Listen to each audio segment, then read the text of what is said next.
Thank you. Thank you, Speaker, sir, for letting me speak on this really important matter.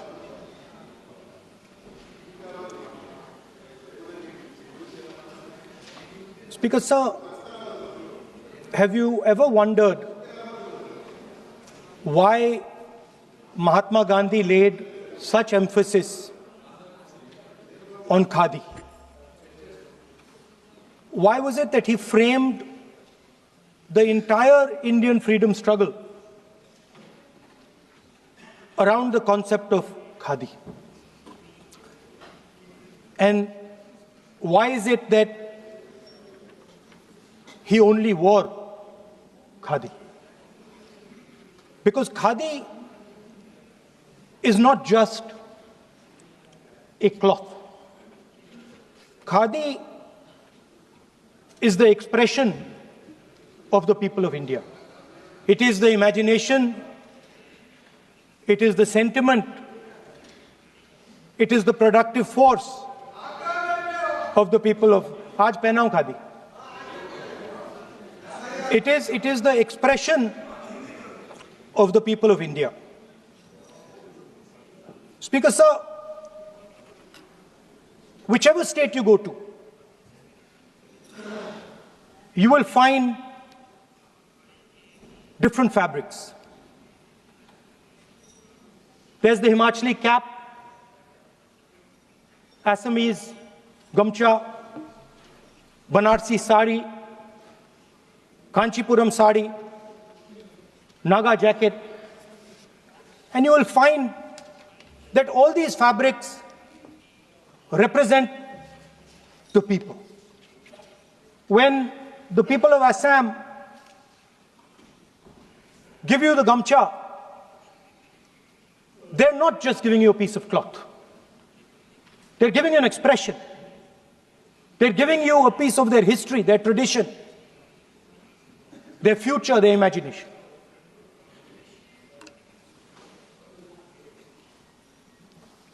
It's the same when the Nagas wear that jacket. When they come and see us, they make us wear the jacket because they want us to be embraced by the fabric. But Speaker, sir, these fabrics are beautiful. But if you look slightly deeper and you look closely at the fabric, you will find that each one of them has thousands of little threads embracing each other. A Kanchipuram sari might have a golden thread, but the golden thread means nothing without the green thread or the yellow thread near it. The other thing to notice about the sari or any other fabric is that all the threads are equal. No one thread is superior to another thread. They all come together. The threads cannot protect you. The threads cannot keep you warm. But when they come together as a fabric, they can keep you warm, they can protect you, they can express what you have in the heart. Speaker, sir, in the same way, our nation is also a fabric. It's a fabric made up of 1.4 billion people, and the fabric is woven together by the vote. Let me repeat it. It is a fabric of 1.5 billion people, and it is woven together by the vote. Everything that we see, in fact, this house where I'm standing today, the Lok Sabha, Rajya Sabha, Vidhan Sabhas across the country, Panchayats across the country, none of them would exist if the vote did not exist. We talk with great pride about HAL, BHEL, ONGC, Tejas, Chandrayaan. We have a list of things we say. Not one of those would exist without the vote.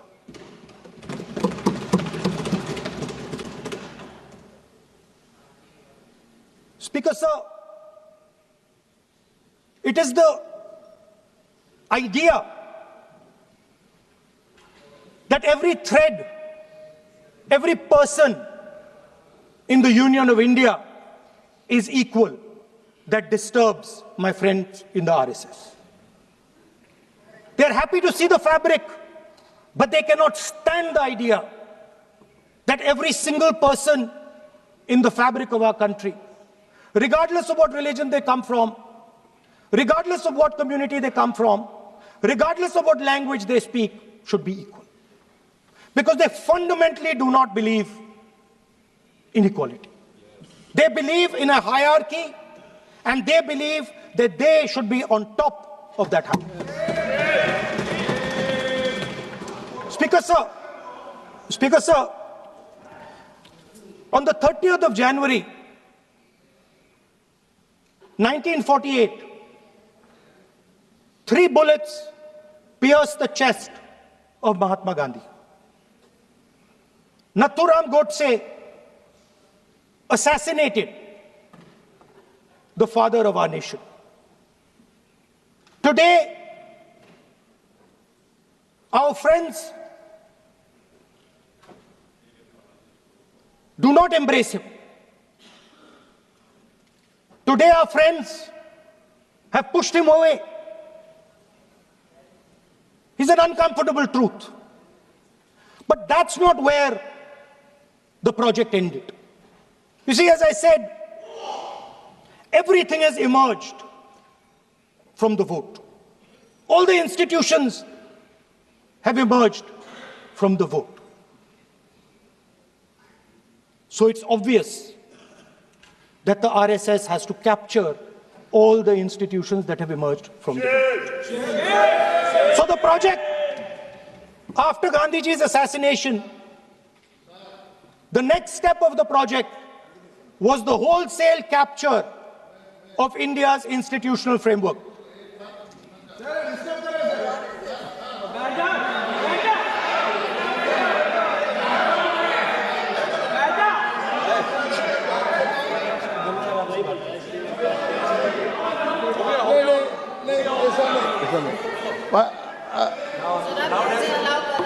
So what is this, sir?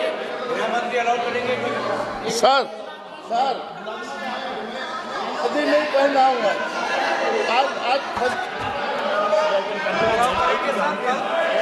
I'm doing, relax.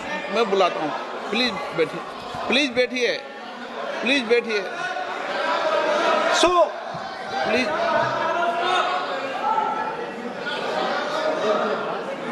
sir, आप बोले पर हाथ मत जोड़े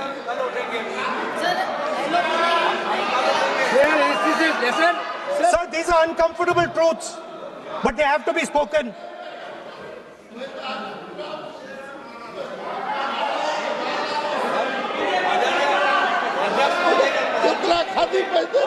थोड़ा बता दे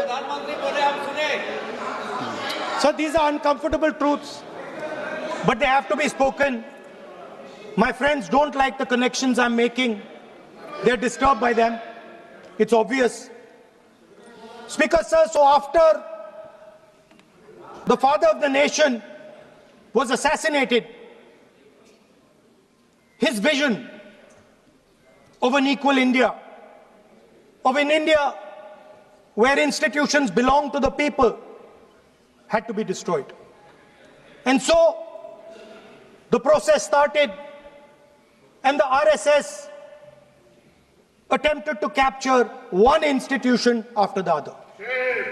And I will give some examples so that it is crystal clear that this is the case. Everybody knows how vice chancellors are placed on top of Indian universities today. Every single person knows this. You go to any university, you speak to any youngster in India, he will tell you that it does not matter whether the professor has qualifications.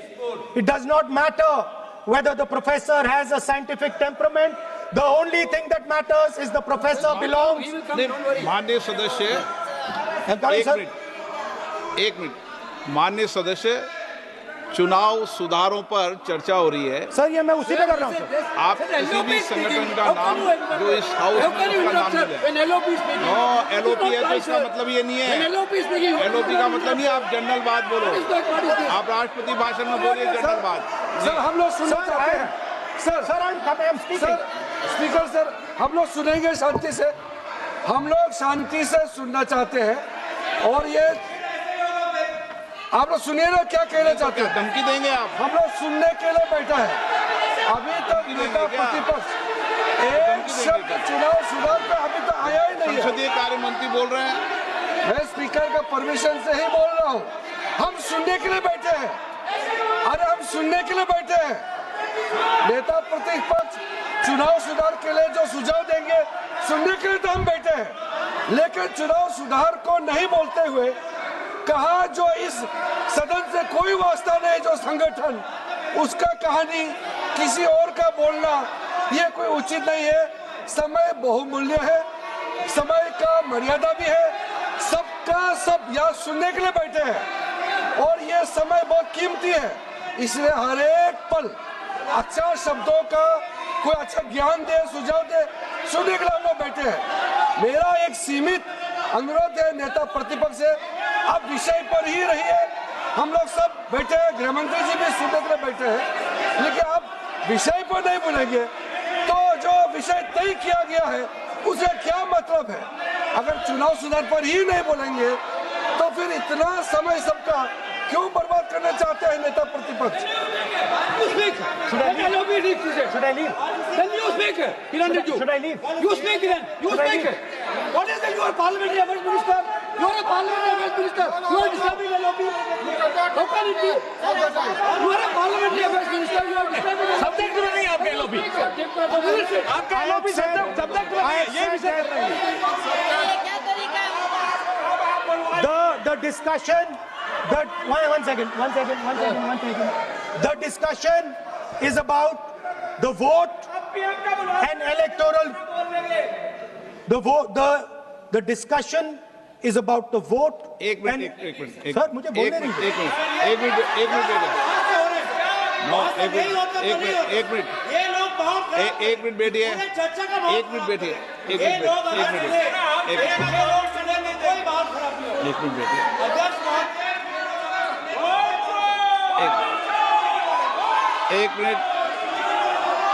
Minute बैठिए। माननीय सदस्य, मैं बैठे बैठे unofficially बोल रहे हैं, उस विषय बोल रहे हैं। सदन की गरिमा को बनाए रखें। आसन को चुनौती देने का प्रयास मत करिए, ये ठीक नहीं है। Speaker sir, I want to make it very clear. Please. Speaker sir, I want to make it very clear. The discussion is about votes. The discussion is about the stealing of votes. The discussion is about the SIR, and I am framing my discussion about votes. Yes. And what is happening here is patently unfair. I am not being allowed to speak. I am being disturbed, and I put my protest here. I have done absolutely nothing wrong. I am talking about the subject. In order to capture the vote, you have to capture institutions. I am saying that institutions of India are captured, and I will come to the point, which is Election Commission is captured. So, the project of the RSS was to capture the institutional framework of the country, and I said how the education system has been captured. Vice Chancellor after Vice Chancellor after Vice Chancellor is placed not on merit, not on capability, not on scientific temper, but on the fact that he belongs to a particular organization. Second capture, which helps in destroying democracy, the capture of the intelligence agencies. We have the Home Minister sitting here, the capture of the CBI, of the ED, of the Income Tax Department. And the systematic placement of bureaucrats who favor their ideology and attack the opposition and anybody who chooses to oppose the RSS. That is the second institutional capture. And the third there are many more. I can go on. And the third institutional capture. What is this?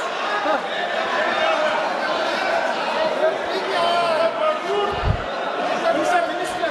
मानिए please मानिए. He has become sonite.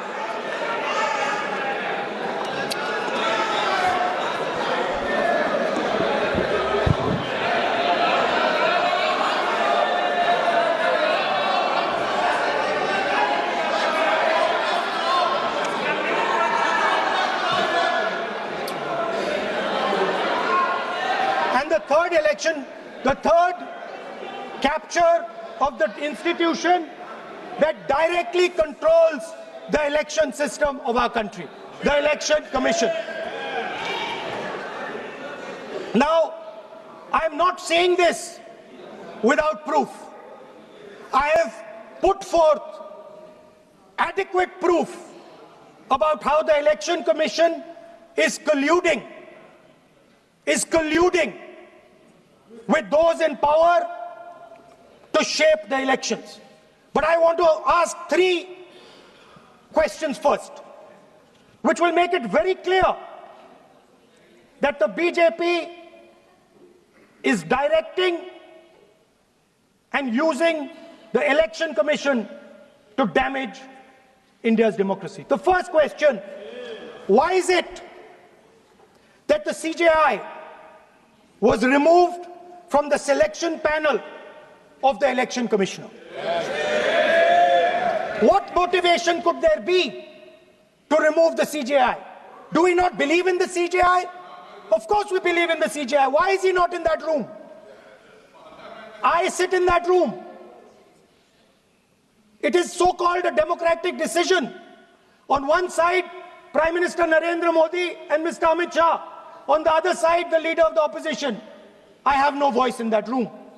What they decide is what happens. So the first question, why is the Prime Minister and Amit Shah so keen on choosing exactly who the Election Commissioner is going to be? Second question, and even more devastating question, no Prime Minister has done this in the history of India. In December 2023, this government changed the law. They changed the law to make sure that no election commissioner could be punished for any action they take while they are election commissioner. Yes. Immunity. Why would the Prime Minister and Home Minister give this gift of immunity to the election commissioner? Why would they need to give this tremendous gift that no Prime Minister has given ever before to the election commissioner? Yes. Mr. Shah is looking into the ceiling. Maybe he will answer this question when he speaks. And finally, why was the law with regards to CCTVs and the data that they contain changed? Why was a law put in place that allows the Election Commission to destroy CCTV footage 45 days after the election? What is the need? The answer given is it is a question of data. It is not a question of data.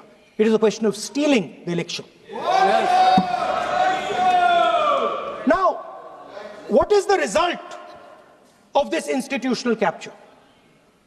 What is the result of controlling the Chief Election Commissioner and the Election Commission?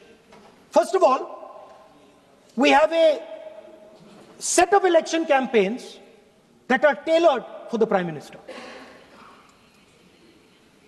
3-month, 4-month, 5-month long campaigns are taking place. so that the Prime Minister's schedule can be fitted in to the program. Second, we have a Brazilian woman who appears 22 times on the voter list of Haryana. Please.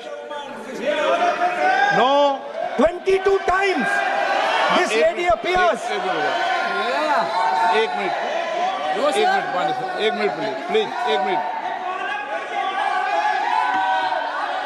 आप नेता प्रतिपक्ष है, मैं इस तरीके से सदन की कार्रवाई नहीं चलने दूंगा। ये सदन है, सदन की गरिमा को बनाए रखें। आप सदन की गरिमा से बोलेंगे तो ठीक नहीं, जैसे सदन नहीं चलेगा। नो, गलत तरीका है आपका, नहीं होगा। आप ले रहिए, आप ले रहिए। नहीं, माननीय प्रतिपक्ष के नेता, आप पहले अपने सदस्यों को समझाइए। नहीं चलेगा, नहीं, ठीक नहीं है। No,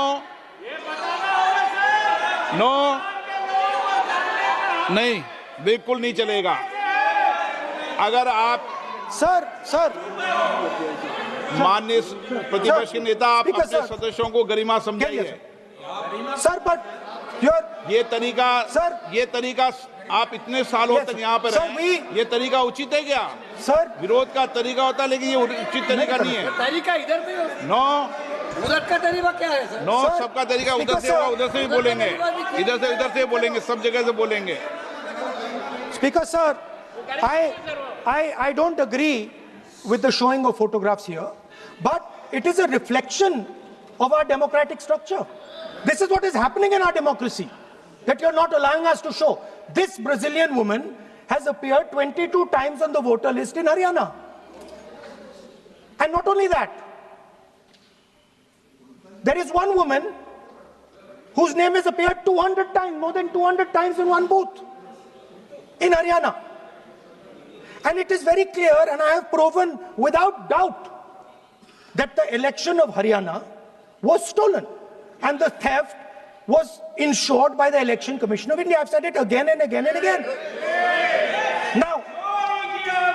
Now, nowhere has the Election Commission answered my questions.